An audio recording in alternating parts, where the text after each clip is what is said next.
وبركاته وردفتوتا في خبجمتوتا فيروزا latamtoota Fayruzaadhaa baga jiraattan isiniin jecha salaamtaan teenya ta'oonni irraa kaatee lagaa fi gaara qaqaxxaamurtee qilleensa gubbatti gartee addunyaa martatti isin haadha qabisiniin jecha har'a egaa maal qabattee dhuftee Fayruzaan jechuun keessan hin oolamu maaliin qabaddee dhufee har'a intarfii arafeedhaa godhuufiin dhufee arafeen haala inni gala kutee beekuu malee akkaataa inni itti karaa kana as deebi'e hin beekne.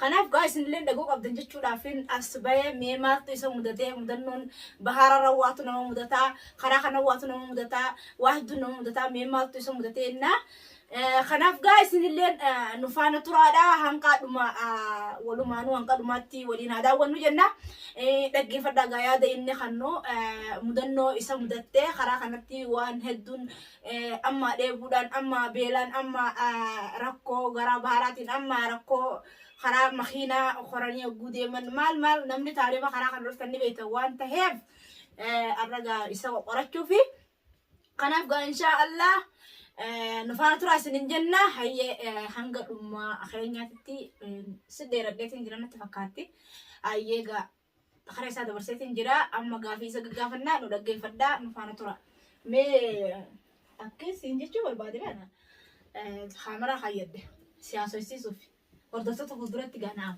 siyaasessiisuuf maali siyaasessiisuu barbaade amma gaa gammachuu jaalala teenya waliin deebine waliin jirra waan ta'eef amma mee akkaataa itti gala kutte qubaan qabaa gala kutuu kee malee akkaataa ati itti dhufte waan hin qubaan qabneef eegaa bilbilaa fi kanaan wal qunnamtii waan hin qabneef maaltu si mudatee hordoftoota kiyyaafillee dhaamuu dandeessa hordoftoonni kiyya beeytee hedduu natti aaranii koomentii jalatti ilaalteemi hedduu natti aaranii hedduu anuu garaa na nyaattanilleedha garuu gizeen arrabsitan sanumaa xiqqishoo garaa na nyaatini malee garaa na nyaattanii haa ta'u hogguu as garagaltanii alhamdulillah jettanii gammaddan gammachuu daangaan qabne rabbi isin haa kennuun jaa asumaanuu kaniin carraa isaa kanneen gara keessan deebi'ee gammachuu daangaan qabne addunyaa fi akhiratti rabbi isin haa gammachiisuun isiniin jaa akkuma nu gammaddanitti gartee waan gammachuutu irra gartee karaa gammachuutu irra isin haa oofuu yennaa inshaallah addunyaa fi akhiratti kanaaf gaa warreen bilbiltanii na gaafattanis warreen gartee sagalee gara WhatsAppiitiin na qabdanis warreen na barreessitanis gara WhatsAppiitiin gara imootiin galatoomaadhaa na gaafachuu keessaniif galatoomaadhaa na gorsuu keessaniif galatoomaadhaa ulfaadhaa wayyamaadhaa umrii isinaa dheeressuun isiniin jaa akkasii gara arafee dachaanaa arafee maaltu mudatee maaltu si mudatee ilaa gandarraa haatee ilaa yaman dhuftutti yaman irraa illee sanaa dhuftutti hordoftoota kiyyaaf dhaamuu dandeessa achumaan gaa ashama harka fuuni hordoftoota fi kabajamtoota Fayruzaa Toob jirra jirtu isiniin jenne alhamdulillah galata rabbiin asiin nu ga'ee hunda gaa'una arra Fayruzaan akkanatti gammachuu fataa jettee na dura akkanatti na dursitee dubbachuu kanaaf duraan dandeettii dubbachuu anaat irra qaba amma na caalaa qabaachuu kanaaf maashaallah tabarakallah irraa naa jaadha sibiratti malee bara akkasumatti jechuudha akkamiin na biratti oggu sibiraatiin onnee dandeettii dubbachuu qaanfii keessanii qaanfii keessa waan dubbaddu wallaale malee hordoftoonni hiyyeellee ni beeka akka nam dubbaddu kana naasuullee ni beekanii garuu qaanfadheetiin namni badii balleessanuma qaanfadheetiin badiin balleesse san hundaa ofirra beekee mataa lafa kaa'e malee amma badii anaasawanii naasawa uumamaan rabbinaa kanneen alhamdulillah haasawuu badii balleessuu akka dhammaasiin fagaanne na harkaallee waan takka ta balleessite hin jirtu sun dogoggora jaama afaan anillaa jennee dogoggora Fayruzaan dogoggortillee irra hunneefi jirra akkasuma hordoftoota kiyyaalillee afaan anillaa jeetin jira afaan anillaa eegaan isiniin jeenitin jira amma dura hin jenneen natti fakkaatti dhiifama afaan anillaa isiniin jeetin jira ammallee irra deebi'ee irratti dhiifama isiniin jee kanaaf gaanaaf galatoomaadhaa naaf ulfaadhaadhaa baganaa jiraattanii bagaanuu jiraadha baganaa jiraattanii hordoftoota kiyyaan baganaa jiraattee jiru isaaniinis arafeen baganaa jiraatee arafeen hayyee baganaa jiraatee hayyee miti arafeen baga jiraatee jirra deebi rabbiin baga jiraate Garabbiiti. Rabbiin kaaliin baga jiraate maaliifi waan kana hundaa'uu dalagaa rabbii dalage malee arafeen hin dalayne rabbii dalage mee yooniif rabbiin hin dalagin koomenti jalatti arafee yoo kadalagu taate koomenti jalaan qotta leesh waan kana hundaa'uu naaf inni walitti deebuus rabbi kadalage malee inni hin dalayne haa ta'u garuu eega rabbiiti sababatti ta'e yoo jennee sababa tattaaffii gartee haa ta'u ammallee kana keessatti ani dhukkuba tokkoon qaba dhukkuba niin qaba dhukkubni akkam qabda naan jette dhukkubni nana rafeerraa qabu mucaan an haboo ta'uuf hedduu karaa inni jiru irraan beeku mucaan an haboo ta'uuf mucaan beekadhu kara tokko hin jiru waan takka hubaddatu laa mucaan deemee baadiyyaa dhaqee dalagatu jira ijoollee hamzee faata qabdi san sodaadhaaf jechuun sun rakkoo qabu mucaan viidiyoo waraabee gadhiisee jira bara hordoftoota duratti. Video tak ada baadiyyaa waraabee. Guyyaa dura dhaqee viidiyoo waraabee. Ergasii dalagatu jira mucaan. Waraabee ergasii dalagatu jira bilbili isaanii bu'aa bilbili isaa bilbilutti jiru. Mucaan nama baadiyyaa jiru haa dalagatu haa carraaqatu. Mucaan baadiyyaa. Mucaan yoo miidhame anaan miidhame hayyee. Amma bilbila isaa irra dheefu fuula hordoftoota duratti bilbili isaa yoo dalagu taate. Bilbili isaa cufaadha. Bilbili isaa hin dalagu. Ani irratti bilbilu jira. Yoo ta'u hunda irratti bilbilu jira. Bilbila osoo. Chaanaalli isaa na bira jira. Chaanaalli isaa na bira jira. Guyyaa dura dhaqee qofa gadhiise malee eegasii viidiyoo anaa gadhiise. Hin agarre mucaa. Kanaaf dirqama komiin an qabu hordoftoota kiyya komiin an qabu mucaan san bakka seenee waan hin beekiniif mucaa telefoonni isaa cufaadha ammallee cufaadha irratti bilbilee walumaanuu ilaalla naaf innis cufaadha telefoonni isaa hin dalagu bakka inni jiru hin beeku kanaafu mucaa sanillee an bakka naa baasanillee nin barbaada maaliif amma eegaan anis mana deebi'ee aboon tiyya mana deebiteetu mana irraanfatte jaamtaa yoo fedhe kanaaf amma dirqama inni baasee mucaa bilbilee garayyuun gartee tattaaffii adda addaan akkuma na barbaadanitti mucaallee barbaaduun isaa dirqama isarra jiru. Mucaan ni jira yaa feero. Na dhaga yaa feero. Hayyee ni jira kalaas. Mucaan ni jira dalagatu jira. Yoo mucaan miidhame an miidhame jechuudha. Mucaan lammii Oromooti saba keenya akkasuma nama walitti dhiyeenya qabnu. Waa takar tokkon ta'u haa dalagatu hamzee sodaa jechuudha. Tole mudannee sun. Anamma mudannoon na mudatte. Beekadhu mana tokko ijaaruun diiguun nama dhibdu ijaaruun nama dhiba malee. Hoggaan asiichi deemu waa takka rakkoon takka hin jirtu hoggaa achi as deebiin garuu deebiin nama dhiba.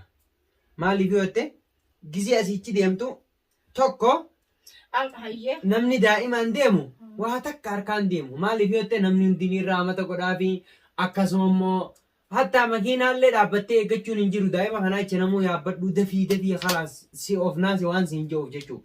Garuu hoggaa achi as deebiidha. Ammas takkaas gaafadha. Mudannoo ta'e duratti mudannoon akkuma naamtetti immoo hordoftoota duratti as baana jenneeti malee akka naamte beekadhu waa hedduu si mudate. Akka naamtetti mudannoo waa hedduu si mudate. Egaa ilma namaa waan mudanne hin jirtu. Kanaaf amma wanni inni si gaafachuu barbaade haala qilleensa biyyaa fa'aa gartee. Amma biyya yoo galte wallahi jiraachuun baay'ee ulfaata. Maaliif yoo ta'e tokko haalli qilleensaa ni jijjiirama. Lammaffaa irratti immoo namni kaduraan beeytu sanii miti jijjiiramee jira. Sadaffaa irratti immoo atummaanuu jireenyi siin mijjatu. Hanqa jechuudha nama jabaa tokko dirqama nama jabaa tokko achi qabaatee. Hordoftoota yaachisin maaliif hordoftoonni irra guddaa warra biyya arabaa jiru waan ta'eef. Hordoftoota keenyaan akkuma beekamutti namni biyya namaatii biyya keessatti gale baay'ee jireenyi isaa dhibbatti ulfaataadha. Sawarri dhaqees ulfaataadha. Qilleensi si jijjiirama. Ati kadhayte haalli siin mijjatu. Dirqama jechuun namni hojii tokko uummatee yoo galee haala hojii isaa irratti sabraa hojii dalagachaa jijjiiramuu ni danda'amti malee akkanumatti taa'anii jechuudha. Gaafa taa'anii hatta maallaqa hanqa feete qabaattullee itti fayyadamuufillee baay'ee sitti ulfaata. Haala sarafaatii wal qabatee akkasuma immoo bittaa gurgurtaan baay'ee takkanumatti ulfaata. Namni immoo dalagaa qabu dalagaa san hojii yoo baafatee jiraate hojii akkuma baafatte sanitti bakka sanii itti fufuu dandeessa.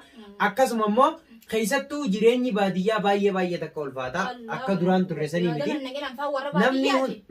Namni hundi bakka baadiyyaa sana irraa jijjiiramee waan jiruuf jechuun gara magaalaatti godaanee jira jechuudha. Wanti turtiin duraan ture san tokkollee hin jiru. Waan takka si gaafachuu barbaadu gaafa biyyaa yaanu biddeenni tokko qarshii sadii moo afur An biddeena gurguramu takkaan dhageenye. biddeenni gurguramu jedhee Biddeenni biyya teessanii yoo gurguramus. dhaggee dhuga biddeen ati wallagga irraa waan dhufteef biddeenni gurguramne yoo ta'e malee Wallagga biddeenni gurguramu osoo hin ta'in. Arargeetti immoo biddeenni ni gurgurama biddeenni tokko qarsa ta'e lamaa shilingii ta'e waan ta'e hin beeku alaa takkaa biddeena bitee waan hin beekne garuu hin beeku biddeena warri baadiyyaa hedduu mana godhata waan ta'eef.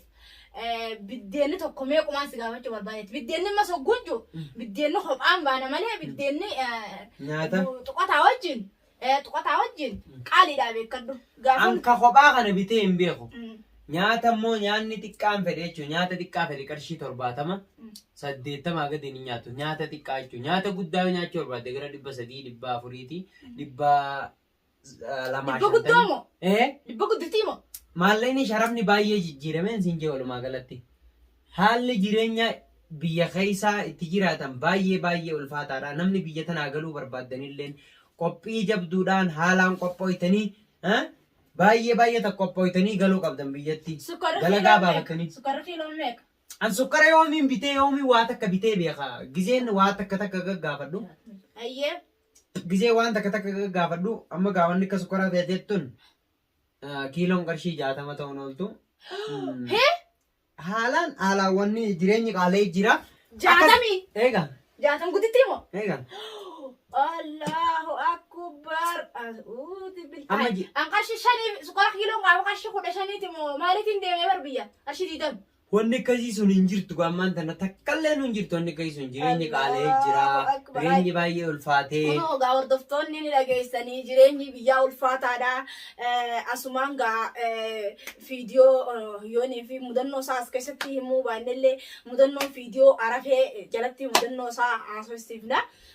Kanaaf gaa hordoftoota fi kabajamtoota keenya kunoo nuti illee amma irraa kabajaadhaan jaalalaan gammachuudhaan akkasuma viidiyoo isinii waraabnee kaleellee isinii gadhiifnee turre arra illee kunoo akkasuma mudannoo isaatiin haasofna jeetiin keessa kunne waa'ee biyyaatii fi waa'ee gandaa maal baadiyyaa fi magaalaa hedduu qoqqorachuu seenee akkasuma gaa an qoradhee waan hin tureef isiniif ibsuudhaaf gara keessanitti isinillee waan takka isinii haa tuqu jechuudhaaf gara keessanillee fite akkasi gaa gammachuu daangaa hin qabne ta umrii dheerinaa ta fayyaa bareedduu umrii dheertuu jaalalti gartee jaalala fayyaadhaa isiniif haa taatu jaadha du'aayiidhaan nu bira jaadha dhaabbadhaadha sujaadha. Ega namna keenya gudu ay nama gudu khashita ma harargen fan qamaatee gujuma kana gu qamaatee bismillahi qamani ogum mirqana mal jala surabbi siyato yene tam hancafatana dikimsi godhanin sinje khanaafi qulqullina oromoon garaan qulqulluudha garaan saanii nadiifa waan ta'eef yoo kadhate ni milkaa rabbi raay asumaan amantaa muslimaa qabus kan amantaa kiristaanaa qabus kan waaqeffataatis hundi keessanuu Oromoon garaan qulqulluu waan ta'eef waan kadhate rabbi irraa hin dhabu jechuu kooti. Kanaaf gaa hordoftoonni Fayruzaadha galatoomaadha isinis na iyyafattanii na wajjin dadhabdanii bu'aa ba'ii hedduu na wajjin baatanii rakkoo fi bal'ooti jallee na wajjin hammalattanii isin rakkoo jala jirti jettanii na jalaa hin galle isin gartee hamtuu daladeettanii na jalaa hin galle. Kanaaf na wajjin bu'aa ba'ii keessa bahuu keessaniif asumaan galata keessan gartee waan isin ibsuun hin qabu galanni keessan gartee galata guddaa haa ta'u jee isin ibsu galanni keessan bilisummaadha jechuu barbaadeet gaamma asmaanis afaan ittiin qabaatu mura dubbii keenyatti deebinee jira hordoftootaa fi kabajamtoota Feeruzaa akkasii Feeruzaan nu akkuma laaltanii gartan kana miidhamtee illee hin jirtu warri na shakkitanillee baay'ee tagalatoomaadha. Amma gaa itti aansuudhaan viidiyoo biraatiin hanga walitti deebinutti nagaan nu turan isin ijaan akka nama tokkotti. Eeywa miidhaa akka keetitti miidhaan hin jirtu miidhaa rabbiin nama miidhu malee ilmi namaa nama miidhuu hin danda'u garuu garabbiiti ilmi namaa nama miidha. Kanaaf inshaallah miidhaan hin jirtu ennaa yoo ganaa dhuftellee gaa miidhaa waan rabbi yoo ganaa dhuftee hin jirtu amma yoo rabbi fiden beeka waan fidu beeka miidhaan ta'u waan rabbi fidu rabbi namatti hin fidin jenna inshaallah rabbi waan takka nutti fidu miidhaadha. Kanaaf gaa nutilleen miidhaa firraa roorroo yoo yaamne yookaan miidhaa wayii firraa deebisuudhaaf qophiidha. Kanaaf inshaallah isinillee dhuftu gaa أيوة إسنين إن شاء الله نوجه جتاني ميدا وركوب بلو تاني نوجه هم ملتني ميدان هنجرتو نميدو إن شاء الله خناف قا أردفتون خيا قلتو ما دا هنگا فيديو براق بنا إسنين تشانوتي باي باي نجا ناتوا سننجا نجات. وانت يقول لي سران في فيديو إسنا ركب دون سننجا I love you